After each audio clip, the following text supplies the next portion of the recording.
Kaixo lagunak, mobiliza gaitezen, ekainaren 10ean, danok Iruñara, partidu garrantzitsua daukagu.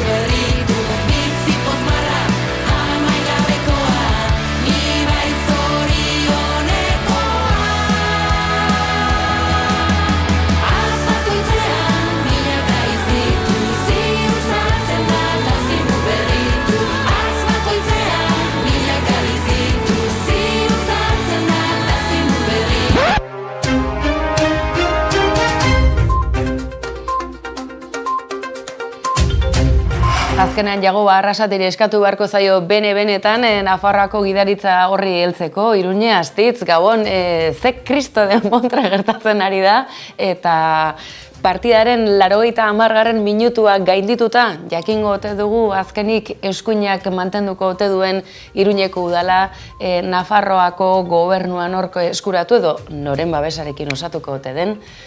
Atera mesedez bolatxo hori, badakigu honeko sorgina zarela. Kaixo Gabon, zer moduz? Bueno, ikusten duzuen bezala, bero dago Nafarroako egoera politikoa, soziala ere esango genuke, ze azkenean horren adibide da politikan gertatzen dena, eta hementxe gaude, hor salseikoarekin ea zer gertatzen denez, azkenean ere hor ditugu Espainiar estatuko hauteskundeak uztailaren 23an eta noiz hasiko da kanpaina eta San Ferminetan. A ber, zer hau, zer demontre?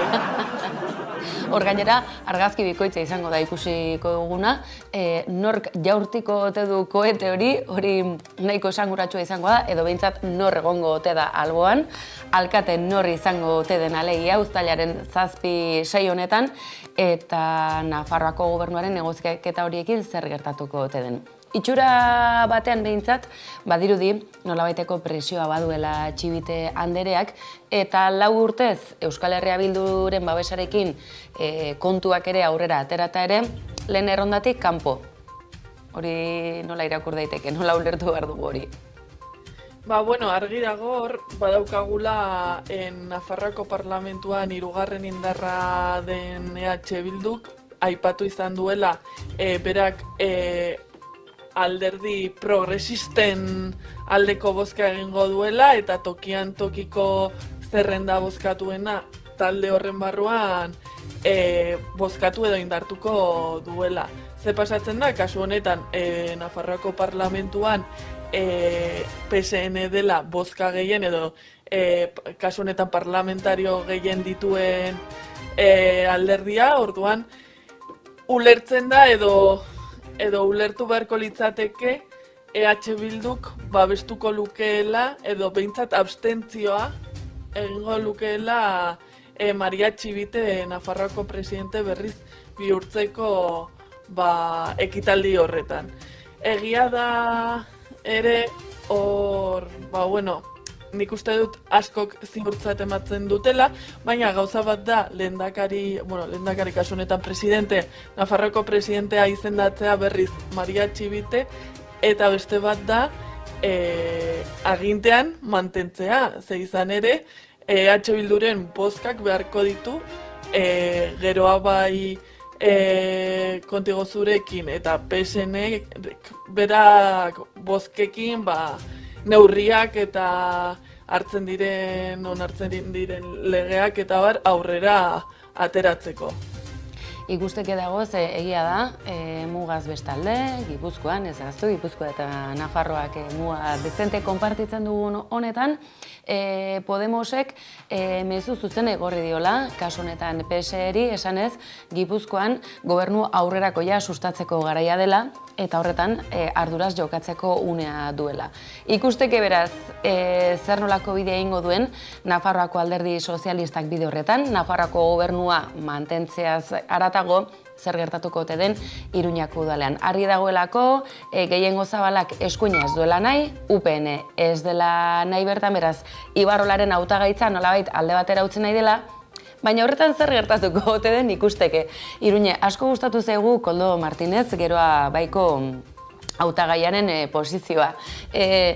Maiatzaren 28an igande horretan bertan, Twitterren ikusi genuen, Joseba Asironi besarkatuta, tragoa eskutan, hurrengo alkatearen ondoko gisa bere burua aurkezten kasi-kasi, baina azken orduotan ikusi dugu nolabaiteko ardura jarrera batetik. Ez da, esanaz, tira, Asiron ateratzeko nahikoa babesik ez badago, beharrezkoa bada ni sakrifikatzeko prest, eta izango naiz, Iruñeko alkaten, ez eta 27 zinegotzietatik, 3 soilik izan, bera aintzat hartuta, bera eta beste bi, alegia. Hori da, bai, niri grazia egiten dit. Hasteko irudi horrekin batera nik hor buruan dudana da zer izan zen lehenago match, Asironen kanpainako bideoaren gatik, edo WhatsAppa. Gogoratu dezagun Koldoren kanpainako bideo hori. Gogoratuko ditugu Iruñe, batetik matcha dugu.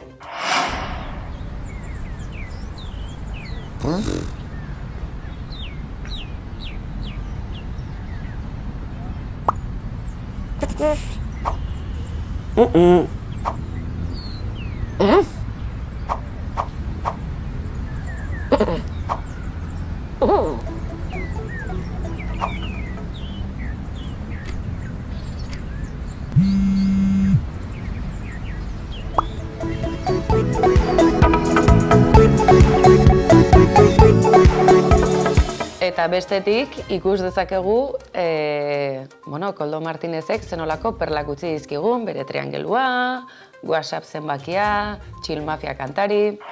Irakurri nahi zaitut eta elkarri entzun eta pentsatzen duzunaz hitz egin. No tengas vergüenza, Irudi hauek ikusita, Iruñe, Koldo Martinezen analisiarekin segi dezagun. Koldo Martinez eta Asironen arteko maitasun historia erromantiko hau. A ber, nik uste dut ere, ez dakit zergatik edabideetan zentratu diren garen hainbeste ez, Koldoren hautagaitza propio hori goresten edo garrantzia ematen, eta ez aurretik esandakoari, ez? Babesa emango diola Asironi kasu honetan, EH Bilduri, eta ez duela babestuko Elmasaizek egiten zuen planteamendua, ez? Elmasaiz bere burua alkatetzarako proposatzen zuen, eta horregatik hauteskunde eguna eta ondoren bai Koldo Martinezekin, hau da, geroa bairekin eta Contigo zurekin, kotxe mamable honekin elkartzeko asmoa agertu zuen, eta orain, niretzat logikoa denez, ez? Geroa baik, kasu honetan gorpuztuta Koldo Martinezen irudian, esan du ez duela bideo horri eutxiko. Baina egia da, hemen adostasun batetara heldu behar baldin gara, bere burua aurkeztu duela. Baina ez dakit, iruditzen zait pixkat egiten duela ironikoki, aunque agian berak oso serio egiten du, baina niretzat da pixkat egiten duela kontramemea ez Elmasaizek Twitterren partekatu zuen, ez? Nola EH Bilduk dituen ez dakitzen bat bozka, baina gero biltzen badituzu PSN geroa bai eta Contigo zurekineko bozkak, ez dakitzen bat 1000 gehiago diren, baina eserlekutan zinegotzietan ez da hori ikusten. Orduan da, como, tio, pixkat memea. Baina, bueno, hemen... Aizu, memearen kontzeptua, geroz eta gehiago entzuten da, politika gintzari lotuta, egunotan aditu diegu, hainbat analista, badakigu gaur egun analistaz jositako mundua dela sare sozialena, baina Ayuso bera ere meme bat badela, defendatzuten dutenak badira, baina meme trumpista bat. Trumpen fenomenoari nolabaiteko segida ematen diona, gezurrez josten duzuna.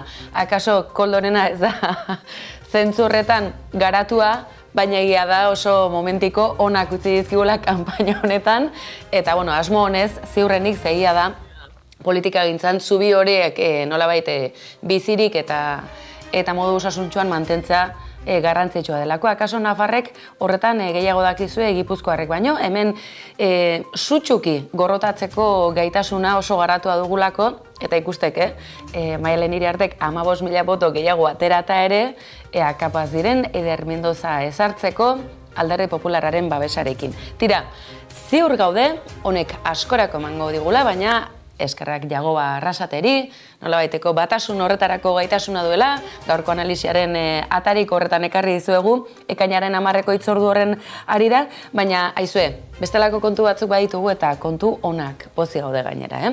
Zenei ez da zona espezial norte zeritzonez, kontzeptu horri lotua baizik eta zer, non ikusi, bai? Gogora ezazue hau, honezkero badauzuelako eskuragarri aplikazioa, ez telebistarako bakarrik, baita sakelekorako ere, eta oso pozik gaude Iruñe, ze edabide ezberdinetan nolabaiteko aurkezpena egiterakoan, menuan, hortxe ikusi dugu, kolpez kolpe, kasi rankinen lehenengo postuan. Oso pozik gaude, aurreneko aldiz gertatu zegulako, inork ez digu saririk emango inoiz ez dugu nahi. Baina izue, horrelako aitortza edo edapenean laguntza, ondo etorria eta eskerrak hemendik noski baietz. Iruñe, azaldu iguzu zek demontre dau. Ze askok esango dute, eta hau nola erabiltzen da. Eta hau zertarako da edo, hau nor sortu du, zer da hau? Bai, bueno, oso ongi azaldu duzun bezala ez du zer ikusirik Espainiar estatuko espioitza eta inteligentzia zerbitzuekin, beraz lasai deskargatu dezakezue. Ez dizuete zuen datuak lapurtuko, ez dizuete hor vigilatzen egongo.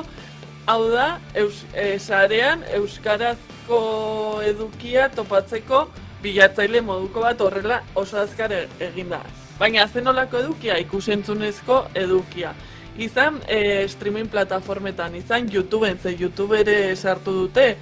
Orduan, sartzen baldin bagara webgunean edo kasu honetan zuk aipatu duzun bezala aplikazioa hori izan delako aste hauetako berrikuntza, Android gailuetan instalatu daiteke, oraindik ez dago eskuragarri Apple gailuetan instalatzeko aukera, baina behin deskargatuta edo zer non ikusi webgunera sartuta ikusiko dugu nola dagoen alde batetik goikaldean menu bat, ez, plataforma edo zenolako edukia ikusi nahi duzun arabera, eta ja hortikan abiatu zaitezke, ez? Bertan ba, streaming plataformei dagokionez topatuko ditugu zeintzuk daude euskaraz ikusteko osotasunan, ez, audioa euskaraz dutenak, zeintzuk euskarazko azpititulak dituztenak.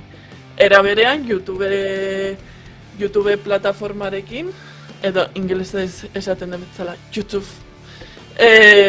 Hor, aurkitu ahalko ditugu bai erabiltzailea jarrita edo eta baita ere kategoriaka, ez? Hor daukagu aurrentzako musika nahi duzuela, hor ditugu kantak, hor dago Loa eta Laia, nahi dugula programak edo telebista saioak, hortxe dugu kolpez kolpe, nahi ditugula euskarazko eduki sortzaileak rollo blogak eta errezetak egiten dituztenak, hortxe aurkituko gaituzu, ze tartean ere nire bideoak egongo dira nonbait, eta hori azkenen katalogo bat da. Beharrezkoa bazen hau, ezta?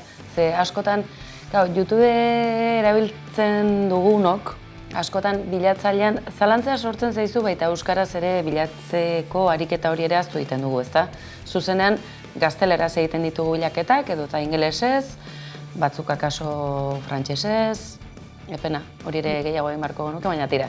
Gure mugak ere badauzkagu hor eta halako katalogo edo errazte honek akaso ikustaldiak areagotzeko aukera emango digu, ze hori ere bada, gure pandemietako bat, gaitz handietako bat, ikusle kopurua ez dela nahikoa, nahiz eta nitxo bat hor existitu, ez? Baina beste hizkuntzetan kontsumitzen ari den nitxo bat. Akaso gainera, ez jakintasunetik, ze batzutan esan genezake, jo ba, eske ez dakize superprodukzio, ez dakize baliabiderekin egindako zerbait, jo, euskaraz horrelakorik ezin da egin, bueno, iratik hori nolabait demostratu du, baina gauza bakanak dira, baina errezeta bat, gurea bezalako programa aktualitatea zidoari, ez, heltzeko modu bat.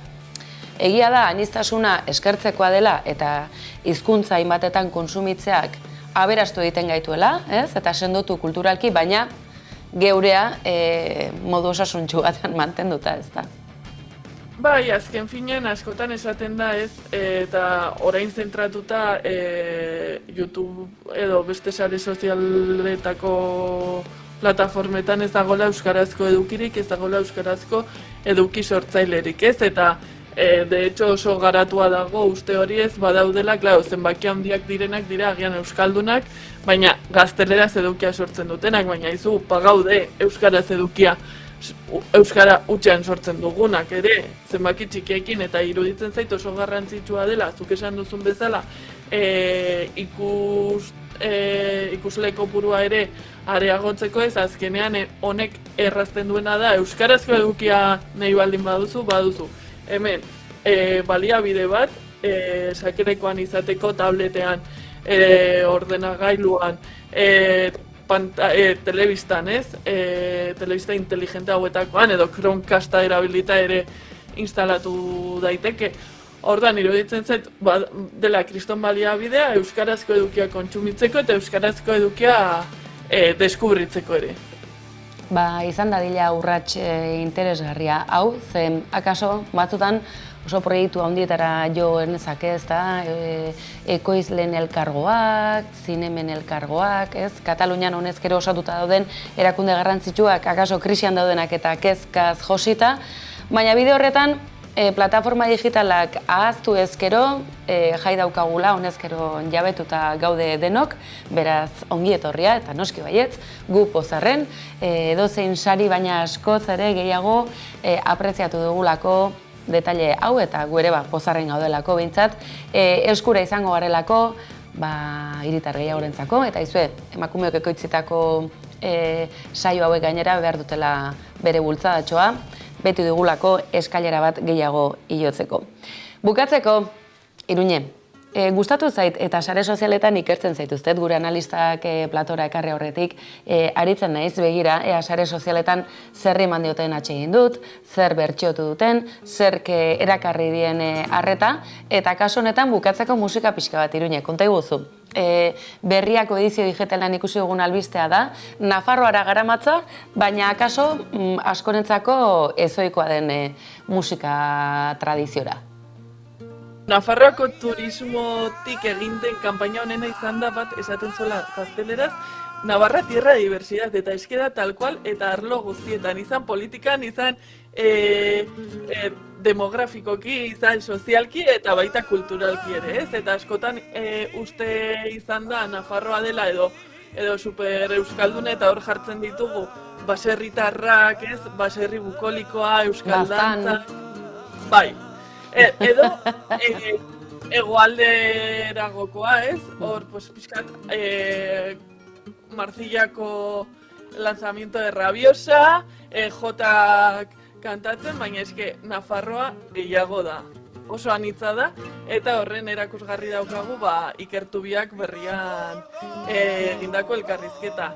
Nori, Jose Jimenez edo Tio Selin deitzen diotenari, bera Gazkaloko lehendakaria da eta flamenko abeslaria. Ez dakiten ikusentzu lehendako Gazkalo da, ea ongi esaten dudan, Nafarroako Ijitoen Federazioa.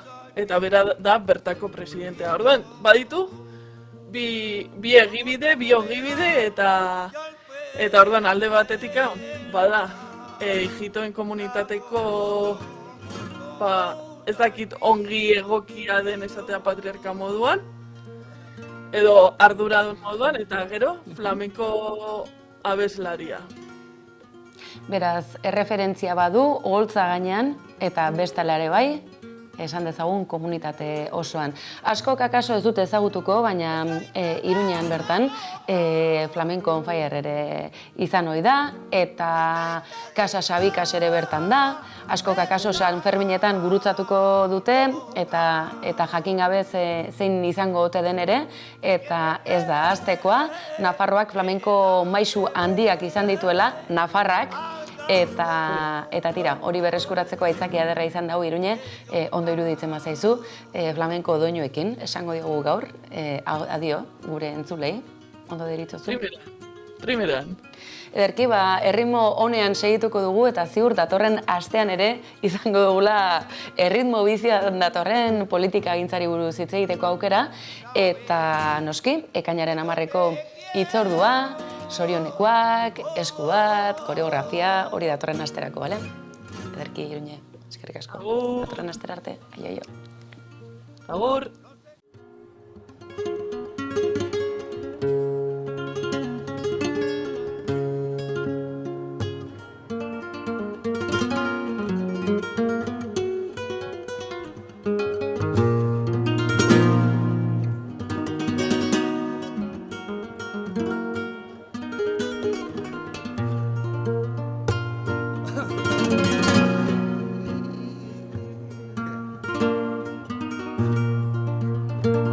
Ay, ay, ay,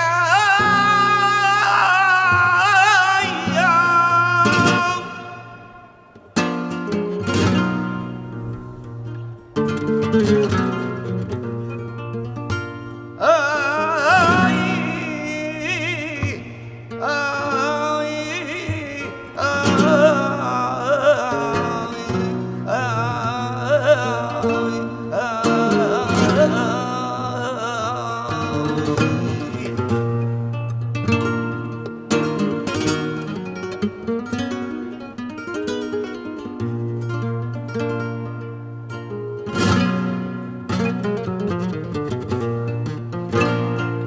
De la prima al bordo